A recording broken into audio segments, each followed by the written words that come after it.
Hello everyone, welcome to another video. আশা করি সকলে সুস্থ এবং ভালো আছো।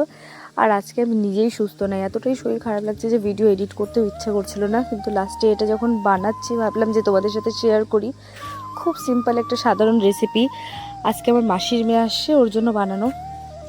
তো শুটকিটাকে ভালো করে প্রথম গরম জলে একটুখানি সেদ্ধ করে নেবে, পরিষ্কার করে নেবে, তারপর সুন্দর করে ভেজে নেবে। ভেজে নেওয়ার পরে ওটাকে শিলনোড়ায় হালকা একটু বেটে নেবে। তারপর লঙ্কাটাকে ভেজে লঙ্কাটাকে লবণ দিয়ে ভালো করে গুঁড়ো করে নেবে। আর একটু রসুন ভেজে রেখেছিলাম, রসুনটাকেও ম্যাশ করে নেবে।